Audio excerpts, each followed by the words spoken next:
کتنی مشہور حدیث ہے، آپ نے کہا اس دروازے سے ایک جنتی آ رہا، تو ایک انصاری صحابی داخل ہوئے، جوتا ہاتھ میں، داڑھی میں وضو کا پانی۔ اگلے دن اس دروازے سے ایک جنتی آ رہا ہے، تو ایک صحابی آئے، ہاتھ میں جوتا، داڑھی میں وضو کا پانی، وہی صحابی۔ اگلے دن اس دروازے سے ایک جنتی آ رہا ہے، تو وہی صحابی 3 دن جنت کی بشارت لی ہوئی۔ اس صحابہ کی جماعت میں ایک شخص ہیں جن کا نام ہے عبداللہ بن عمرو بن عاص۔ ان سے بڑا عبادت گزار صحابہ میں کوئی نہیں تھا، نہ سابقین میں نہ متاخرین میں، نہ پہلوں میں نہ بعد والوں میں۔ ان کی عبادت کیا تھی؟ ساری رات جاگنا، سارے دن کا روزہ، اور ایک ختم قرآن صبح سے شام۔ اتنی اللہ نے طاقت دی تھی۔ پھر وہی غلوب والی بات آ گئی، ایکسٹریم ہونے والی بات آ گئی۔ ان کی شادی والی رات حجلہ عروسی میں داخل ہو رہے ہیں، دلہن کے کمرے میں داخل ہو رہے ہیں، اور مصلی بچھا کے اللہ اکبر، اور دیر نفل تے نفل، دیر نفل تے نفل۔ تو ان کی بیگم نے دیکھا تو وہ بھی خیر کا زمانہ تھا، انہوں نے بھی وضو کیا اور پیچھے مصلی بچھا کے وہ بھی فجر تک نفل پڑھتے رہے۔ صبح ہوئی تو حضرت عمر بن عاص رضی اللہ عنہ نے پوچھا، بیٹی رات کیسی گزری؟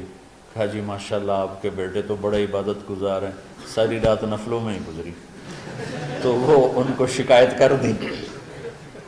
حضرت عمر بن عاص کو اتنا غصہ چڑھا، وہ بیٹے کو تو کچھ نہیں کہا، کتنی حکمت کی بات ہے، سیدھے گئے اللہ کے نبی کے پاس، یا رسول اللہ یہ عبداللہ دیکھیں کیسا نادان ہے، اس کی شادی کی ساری رات نفل پڑھتا رہا۔ تو آپ کہتے ہیں ماشاءاللہ ماشاءاللہ کتنی بڑی بات ہے، نفلوں میں گزر گئی، رات بھی نفلوں میں گزر گئی۔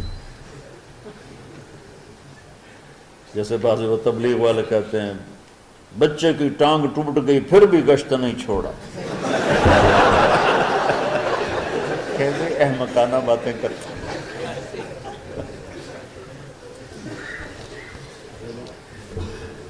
تو آپ نے حضرت عبداللہ بن عمر کو بلا کے ڈانٹا کہ تو نے مہینے میں 3 دن روزے رکھنے ہیں، بس نہیں رکھنے،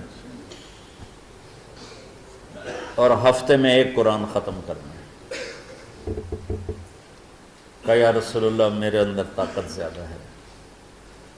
پھر اچھا 15 دن روزے رکھنے، یعنی میرے اندر طاقت زیادہ ہے۔ آپ اس کو تھوڑا تھوڑا کر کے گھٹاتے رہے، اور وہ ہر دفعہ نہیں یا رسول اللہ میرے اندر طاقت زیادہ ہے۔ تو آخر میں آپ نے کہا اچھا چلو 100 میں داؤدی پہ آ جاؤ، 1 دن روزہ رکھو، 1 دن افطار کرو، اور 3 دن سے پہلے قرآن ختم نہیں کرنا۔ تو آپ نے اس کو پیچھے کیا۔ یہ بیٹھے تھے اس محفل میں، ان کے دل میں آیا کیا یہ بزرگ مجھ سے زیادہ عبادت کرتے؟ رات میں ساری جاگتا ہوں، دن روزہ رکھتا ہوں، 1 ختم کرتا ہوں، تو جنت کی بشارت تو مجھے ملنی چاہیے تھی، ان کو کیسے مل رہی؟ یہ کسی کتاب میں نہیں لکھا کہ یہ ان کا جذبہ تھا، لیکن جو کہ میں ان کی سیرت کو جانتا ہوں تو مجھے خیال آتا ہے کہ ان کی نفسیات میں یہ بات آئی ہوگی، چونکہ صرف انہی کو خیال آیا کہ میں جا کے دیکھتا ہوں کہ یہ بزرگ کیا کرتے ہیں۔ تو ان کے پاس پہنچ گئے، چاچا، ذرا وہ ادھیڑ عمر تھے، چاچا وہ میرے ابا تھوڑے ناراض ہیں، تو کچھ دن آپ کے پاس گزار لوں؟ کا بیٹا بسم اللہ آ جاؤ۔ اب رات ہوتے ہی عشاء کی نماز پڑھ کے انہوں نے جلدی سے چادر اوپر لی اور یوں سراغ کر کے ان چاچے کو دیکھنے لگے ایسے کر کہ اب یہ کیا ساری رات سجدہ کرے گا، اور ساری رات روتے روتے روتے روتے مصلی گیلا ہو جائے گا، یا ساری رات رکوع کرے گا، ساری رات قیام کرے گا، ساری رات قرآن پڑھے گا، اس تصور سے یوں دیکھ رہے۔ اور وہ بزرگ صحابی تشریف لائے، سرانے پہ سر رکھا، اللہم بسمک اموت و احیا، ہو گئے۔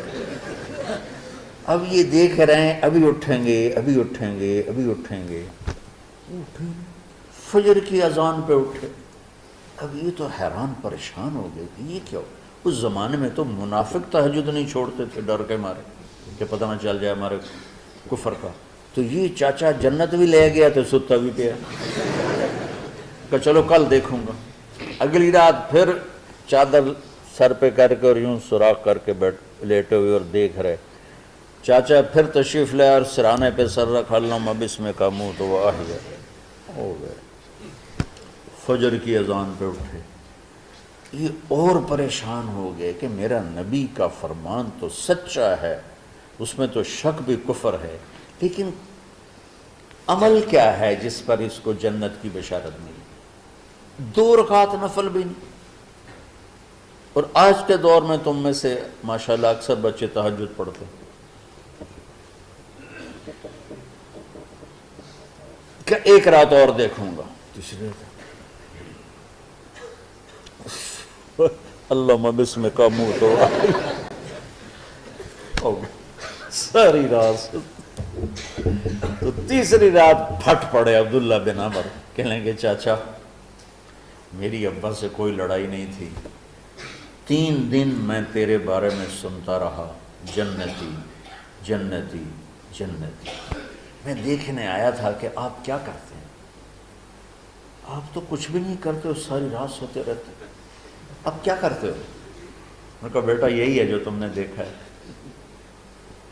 اب ان کو سمجھ میں نہیں آ رہا کہ یہ جوڑ کیسے بٹھاؤں، ادھر جنت کی بشارت، ادھر ساری رات خراٹے، اب یہ اس میں جوڑ کیسے بٹھاؤں، کیونکہ نبی کی بات تو غلط ہو نہیں سکتی۔ تو اب وہ نا ایسے نا بڑے بے دل سے ہو کر واپس مڑے، پتہ نہیں کی چکر ہوئے گی کوئی گل۔ جب وہ دروازے تک پہنچے تو کہنے لگے بیٹا ادھر آنا، واپس آ گئے۔ کہا میں تمہیں اصل راز کی بات بتاتا ہوں۔ کہا کیا ہے کیا؟ تو یہاں ہاتھ رکھا، کہا یہ جو دل ہے نا اس میں کسی انسان کی نفرت نہیں۔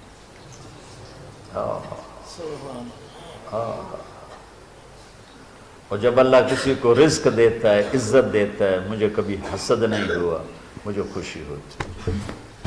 تو عبداللہ بن عمر نے کہنا تھا ہاں یہ بات، انہوں نے کہا ہاذا ہوا، اچھل کے کہنے لگے ہاذا ہوا، ہاں ہاں ہاں ہاں یہی ہے یہی ہے یہی ہے۔ پھر کہنے لگے چاچا پر یہ میرے بس کا نہیں ہے، کون کرے گا یہ؟ اتنے بڑے آدمی ہو کر کہہ رہے ہیں کہ یہ میرے بس کا نہیں۔ تو بچوں دنیا میں جنتی بننا ہے اور علم اللہ سے لینا ہے تو اسے صاف کر دو، سب کی نفرت سے۔ اس نے مجھے یہ کیوں کہا، اس نے مجھے یوں کیوں دیکھا، اس نے میرے بارے میں یوں کیوں کہا، اس نے میرے بارے میں یہ کیوں لکھا۔ جس کی تعریف ہوتی میری کتنی برائی ہوتی، صرف تعریف تو نہیں، بھرا پڑا سوشل میڈیا مجھے گالیاں دیں۔ اللہ کے فضل سے میرے دل میں ایک ذرے کے برابر کبھی کوئی منفی جذبہ نہیں آیا، آئے تو میں دھو کے صاف کر دیتا ہوں۔ یا اللہ میں نے اپنے دل کو صاف